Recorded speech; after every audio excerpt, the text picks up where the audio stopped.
Welcome to Linda's Corner. My name is Linda Bjork, and today we're going to be talking about turning our baggage into luggage. I'm excited to welcome special guest Donna Tashjian. Donna is an author, speaker, coach, podcast host, and the founder of Vibrant Living International. She has developed powerful programs to help women rise above a painful past so they can live the life of their dreams. Donna offers a free ebook called An Umbrella on a Sunny Day, and I'll include a link in the description. Welcome, Donna. I'm so glad that you could join with me today. Thank you, Linda. It is my pleasure to spend this time with you. Thank you. All right, so baggage into luggage. Can we talk about that, what that means? Well, it is my focus is helping people rise above a painful past so that they can be who God created them to be and live the life of their dreams with confidence and ease. And so first, a lot of times we've had disappointments and outright tragedies happen in our life. And we don't always completely process them or heal from them. And so that thought is to turn your baggage into luggage. So change it into something good so that it can actually propel you into your purpose and your destiny. I agree with everything that you've said 100%. And I have learned from my experience and experience of my friends and associates that time does not magically heal all wounds. Absolutely not. Time buries old wounds. Yes. And sometimes we might even forget what the wound is. Sometimes we remember, but sometimes you can forget and not even know what it is. And it's like that sliver under your skin that it hurts if you touch anywhere near it. And it's not until we open it up and pull that out that actual healing can begin. So I'm delighted to be hearing your message. So I would love to hear some of your strategies of how you do it. I know in your book you talk about your 4 keys to rise above a painful past and to live the life you've always dreamed. So is it okay if we talk about those 4 keys? Absolutely. That'll be fine. One of the keys is, I call it our understanding. And it is the process that we go through when we realize that something good can come out of everything. It doesn't magically do that, but it can. Especially with God on our side, all things can work together for good. So the belief is that learning that we act like that somehow it's just going to get all better, and it doesn't. So learning that all things can work together to good. I like to call it gifts wrapped in sandpaper. They rub us the wrong way. They cause us to be uncomfortable. They cause and some of them are outright tragic. But everything can be turned for good. And in the book, I talk about my own story. I share a lot of personal stories of mine, things that have occurred as well. Wonderful. I definitely would like to go there. Do you want to go there first? Go where? On my story? Yeah. Okay. Well, we can go there. I got that one memorized. I lived it. I understand that very much. Yes. Well, the book begins, and, I'm not going to tell everything in the book because I want people to get it. But the book begins with me telling a story, and it was a hot July day, still remember. And I was living in Texas. So it's a deep level of hot. And I was standing in the bathroom. I was 14 or 15 years old. And I had tears running down my face, and I was counting and going, 1, 2, 3. No, I can't be. I can't be pregnant. Oh, dear. But I was. A few months prior, a family member had hurt me, and I hadn't told anybody. Nobody knew anything. And I grew up in a religious home where this was not going to be okay. And that began to say those next few years were hard. I don't know the adjectives to describe the despair, the shame, the fear, hopelessness, low self-esteem, all of those kind of things that came out of that place. I had my little girl when I was 15. I raised her on my own until I got married, and then my husband later on adopted her. But those years of trying to, really the only thing that helped me not to be what everybody said I was going to become was my faith in God. It was the only thing that held me steady as I cried most days, wondering how I was going to make it, how I was going to feed her, how everything was going to work out. So I understand a lot of the pains that we go through, and your pain will be different. That yours is different, but I do understand. And one of the things that I call the stumbling blocks in the book is we began to try to please everybody, to keep everybody happy, especially with low self-esteem, because I want to be loved. And so it makes us make poor decisions from that place, because if I'm just becoming a yes person, saying yes to everything to be able to be accepted and to feel like I fit in and all of the things like that. So learning that we can begin to respect ourselves and respect our own values, and I'd go a lot more detail in the book, but being able to realize that when I say yes to something, I'm saying no to something. It's equal. For example, one of the stories I tell is my son was on a travel soccer team. And I said yes to travel, we were in a private school, we had to provide transportation. So I volunteered, I had a big van to take all the boys to the away games. At the same time, I'm trying to keep the house as clean as I did. I'm trying to do all the laundry. I'm trying to keep up with everything. Didn't realize when I say yes to that, I'm saying no to this for a temporary basis, because we can't do it all, even though we try. Gotcha. And so realizing that my yes also means a no, and who we say no to the most is our own self, taking care of ourselves. And I don't mean taking care of others is bad, but it can be taken too far. Does that make sense? Absolutely. Yeah, I understand that very well. I love the idea that whenever we make any kind of decision with the use of our time or whatever, it is a decision. And if I'm going to be here, that means I can't be here, here, here, and here. So that's very interesting, very thought-provoking. So with your situation and being so young, did your family let you stay with them, your parents, while you raised this child? I stayed in the home until she was 3. I was 18 when I moved out. But I began to have to pay rent, and I began to have to pay for her stuff. So I didn't get a free ride, if you will, on anything with that. I had some issues with that when I was younger, but I also now am thankful because it made me be an adult quick and made me stand up. It helped me to be able to do what I needed to do, but it was hard. So yes, at the age of 18, I finished high school at 16, and I became employed when I was 17, and then moved out when I was 18 and began to go to school nights, one night and one class a quarter, and work full time and raise her. That is amazing. That took a lot of fortitude and a lot of moving forward. That's incredible. Plus the heartache. You said you were hurt. This was not by choice. It sounds like Correct. It was abuse. It was not by choice. Okay. And so I would imagine there's some healing that needed to take place from that.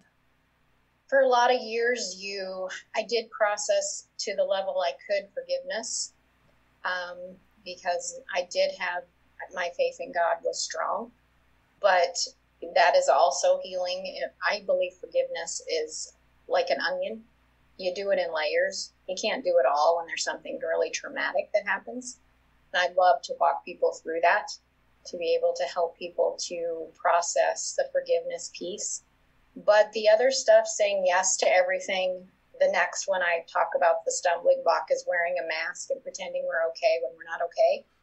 How many of you listening have said you're okay when you're really not? Or we pretend like or we're like chameleons around different people, to keep them happy as well. And we act different around different people. Peer pressure, all those kind of things where we just keep mask on and we really don't even know who we are sometimes of really what's important, because we've got all these plates in the air trying to keep everything going, saying yes to everything, making everybody happy, and saying we're okay when we're not okay. And it's okay not to be okay. But that isn't always given permission to be able to do that. And I had so many responsibilities, I didn't have time not to be okay. To be able, it reminds me of the story, I don't know if you watched the movie Runaway Bride, mm-hmm. Julia Roberts. And one of my favorite scenes in that movie is when she is sitting at the diner trying to decide what kind of eggs she likes. She's got scrambled eggs, she's got eggs Benedict, she's got poached eggs, she's got fried eggs, and she's in an omelet and all the, different kinds. And she's like, when I was with Joe, I like these eggs. When I was with Fred, I like these eggs. When I like this, and I don't even know what kind of eggs I like.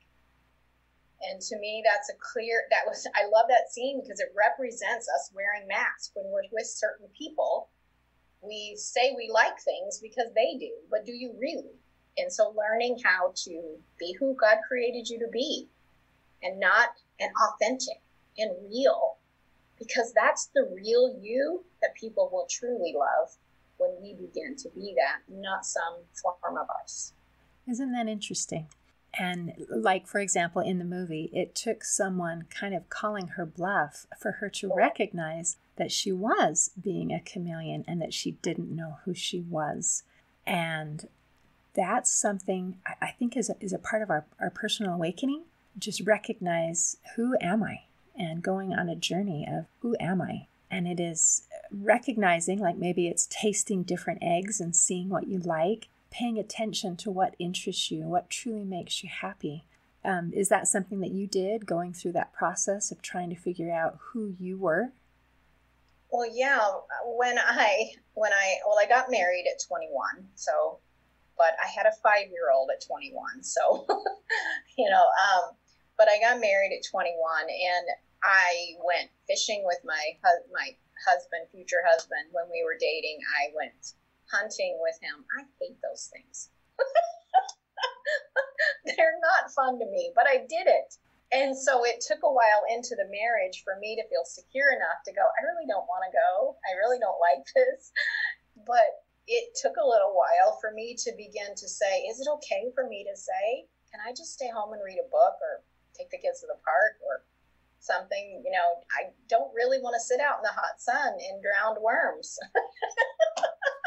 I understand that very much. And as we try to find that balance between, as part of a family, we end up doing things that we don't enjoy to support someone else. And as I went through my own trying to figure out who I am, and it's okay to value myself, and it's okay to do things that I want, and it's okay to say no. But also, as a parent and as a wife, we do say yes a lot of times. So because we need to support, and we need to show someone else that we care about them, and that is the way that we care. When you said you did that and you didn't like it reminded me of my daughter when she had a young man, and she said, he invited me to a basketball game, and so I went to watch. I thought, oh, you like this one, because I know you hate basketball. So this is how I know that you're serious. You mean business. You're willing to just sit through this game that you do not like. So it is that there is a balance, and it's a tricky thing to kind of to figure out. I think a lot of life is trying to figure out, okay, where do I fit, and how does this work, and how do the pieces work? I think a lot of times as women in particular, we tend to put other people's needs, particularly in families' needs, our children or our spouse or whatever, above ourself. And in a way, it's a kind and selfless thing. But in another way, if we have nothing to give, we have nothing to give. Absolutely. I don't have to put them above, but I need to honor both. For sure. Be able to honor myself and know that if I need a day to do something or an afternoon to do something, then my kids will be better off by that. But man, is it, I walked through it. My husband jokes now. We've been married 37 years. So my husband jokes that I caught the fish I was after. And that was him. And it was him. And it sounds like you had a very good catch if he adopted your lovely daughter and was able to make things work and move forward, and you stayed together for 37 years and counting. Good catch. Yes, he is an amazing catch. So yes, there were in 37 years, there was rough spots, and we have 2 girls and a boy together, and 8 grandkids now. So yeah, so it is learning to walk through the process. The most wonderful thing that he did is he just loved me as I healed. Just loved me. And that is an amazing thing to happen. But who I realized who loved me first, and I began to grow in that, is that God loved me. And is the capacity that I was able to receive his love, I was then able to be healed and love others the same way. So the right relationship helps, but my husband's messed up. That means he's human. I think we're all a little messed up. And so he isn't the one to heal me. He isn't the one to meet all my needs because he did things to hurt. He's human. And we learn that the more we can receive God's love. And so I love helping people do that. That is absolutely fantastic and beautiful. And I have spoken with just the recent podcasts coming with that same similar message. So for feeling God's love, which is something that we really do need to heal, that is the source of healing. For me, with my personal story, I felt unlovable. And that affected my relationship with God because I thought, yes, God loves his children, except for me. Because, right. Because it's me and I'm not lovable. So it took a while for me to be able to feel that. Do you have some suggestions to help people be able to feel that love is perfect and that love is healing? But for me, for a long time, I didn't think that was for me. I didn't think it included me, if that makes sense. Totally makes sense, and I relate completely. Of feeling unlovable. I talked about my low self-esteem and how still feeling unworthy and all of those kind of feelings that are associated with that. What I began to do through some books I read and some different process, and I help other people do it too, is simply ask God, I don't feel your love. I don't know how to do this. I don't know where to begin, but you say you love me. So show me today how much you love me. And I would say it every day. Find some way to get through to me so that I can actually receive your love because I want to, but I don't know how. And it's not an overnight thing, but I was after that, seeking that. I was like pursuing God. So it was something that I actively did on a regular basis, if not daily. Show me you love me. Teach me how much you love me. Show me the breadth, the height, the depth of your love. Teach me what it means that you love me. In that revelation, he began to show me things throughout my life. He began to show me through different things that would occur, different people, all kinds of ways, because he can get through to us. Just ask. That's beautiful. And I love that in your asking, you are quite honest, saying, I don't know how, and I don't know how, I don't feel this. With me, my healing process, part of it was expressing my honest anger. It's like, I'm mad at you. You weren't there when I needed you, or I didn't feel it. I feel abandoned. I feel alone. And I didn't want to say that because I wanted to be respectful to God. But it was not until I was completely honest that it was able to sink through, which is kind of interesting. It is funny, though, that we think that if we don't say it out loud, he won't know. It's so funny. A lot of things that we think in our heads that make perfect sense in our heads, when you say them out loud, they really do sound pretty silly. It's like, yeah, it's you're like, right. Somehow if I don't say this out probably loud, already knew. you won't, and so when we say it, it doesn't surprise him. It's a revelation to us. Yeah. And that's where the freedom comes in, is releasing that, so that, he isn't surprised. He's never disappointed with us. Let me explain that statement a little bit. To be disappointed with a person, I had to have thought they were going to do something they didn't, or behave in a way that they did, and it surprised me or disappointed me. Okay. But God's never surprised. He knows when we make mistakes that we're going to make them. He knows when we're mad, angry, turning away from him, whatever it is, blaming him. He knows it. It doesn't surprise him, and he still loves us.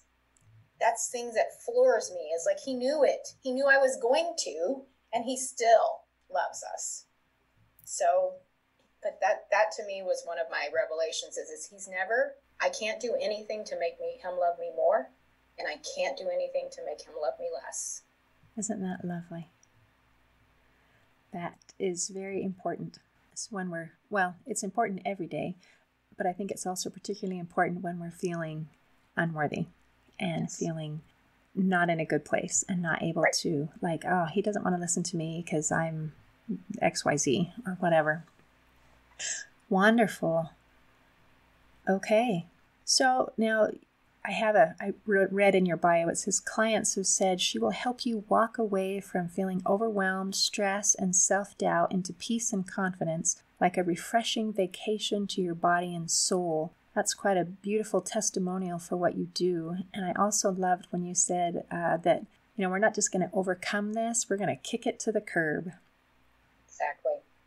Yes, I have a lot of clients who have been in counseling for years. And counseling is good in its place. But several of my clients have said to me, when I said, well, what's the difference? You're now better and you weren't, and you've been in counseling for years. And that was their statement, is that in counseling, I keep talking about coping with my problems, coping strategies, or rehashing the problem. And that's not what I do as a coach. I help you figure out how to transform them or eliminate those pains in your past, so that you can have your luggage, as I use that analogy, to take you into your actual destiny. So much of our pain, think about my pain, it was awful, but I am more able to help other women than I would have been if that hadn't happened. Right. So it can all turn to good, and I have an amazing daughter out of it. Yes, you have many good things that came out of it. A beautiful human, and also the ability to have something of value to share with other people. Yes. Because it's a situation that people immediately recognize that's hard. That's a hard thing. Right. Well, can you tell me a little bit about your nonprofit, the Vibrant Living International? Everything that I do comes from Vibrant Living International. It's the ministry that I'm working within. So it through all of this process, we have one-on-one coaching, we have group coaching, and I also have a podcast as well, and just try to do as much as I can to elevate people out of their pain into their dreams. Wow, that's a beautiful saying. Well, thank you. Thank you for sharing. Thank you for sharing your story and for rising above. Because when you rose above, you didn't just help yourself. You put yourself in a place that you can help other people. And I think that's a little bit of a responsibility that we carry as we deal with our situations, where it's not just about me. By fixing myself, working on myself, kicking that past to the curb, then we're able to help the next person. Because on this pathway of life, there's going to be someone in front of us and there's going to be someone behind us. And there's always something that we can do to be able to help lift and serve the people behind us. Absolutely. So thank you for visiting with me today. I really appreciate it. You are very welcome. Thank you for giving me the opportunity to share. I love to be an encouragement and inspire people wherever I can. Well done. In closing, I'd like to share a quote from Canadian philosopher, entrepreneur, and author Matsona Luwayo. He said, "Our most beautiful dreams are born from our most unpleasant nightmares." Today, I invite you to take action to transform the nightmares of your past into the beautiful dreams of your future. See you next time on Linda's Corner.